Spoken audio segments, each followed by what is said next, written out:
Every morning as principal, I would give morning announcements. And they would begin something like this. Good morning. Good morning, Strawberry Mansion student staff. Good morning. After I would say those words very enthusiastically, I would have no idea what I was going to say next.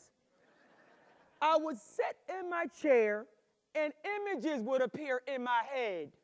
Images like this to remind me as school leader, I was the one that was supposed to keep everybody on course, staying focused on the school's vision.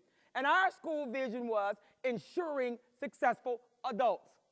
Then I would get an image like this, reminding me that some people may not see the vision, but it is my job to make sure everybody gets back on target. And then I would get an image like this, knowing that if everybody was on target for the school vision of ensuring successful adults, then we would transform a community and the ripple effects would be widespread. And then I always remembered, when it got foggy out there, that I was always the one that always had to have a clear vision of what the vision was. And after I would look at those images, then I would begin to talk about the transformational power of education. And I would end every announcement, no matter how crazy the day was going, when it seemed like it was off on my random slide, I would end every day with, if nobody told you they loved you today, you remember I do, and I always will.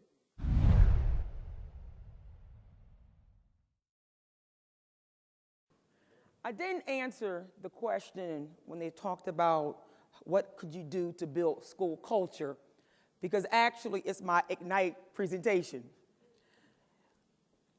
I was the leader of 3 persistently dangerous schools. So building culture was everything for us. And we did that in one major way. We would hold town hall meetings. Every month, we would call everyone in the school community into the auditorium to hold a school assembly program. That may not mean much to a lot of you, but for these kids that go to school in persistently dangerous schools, they never come together as a school family. And so when we started instituting town hall meetings, the students were very confused by it. All of these town hall meetings were set with an agenda, the same agenda every month, same day, same time. We opened up every town hall meeting reciting the school's core values of integrity, focus, excellence, perseverance, and tradition. After we recited those core values as a school family, it was then time for us to go through the next 2 portions of the program. These 2 portions were called, it was time to have ask questions, and it was called something to think about. All of the students' hands would go up when we got to the question portion, and we allow every student or every staff member to simply just ask me a question in open forum, and or the teacher a question in open forum. It was our way of building trust in our school community. At first, it was rocky. They would ask a couple questions that may not have been acceptable, but we answered them anyway. And in time, they started asking questions about the curriculum, what book they should read, why does so-and-so teach the lesson like that? I didn't get it.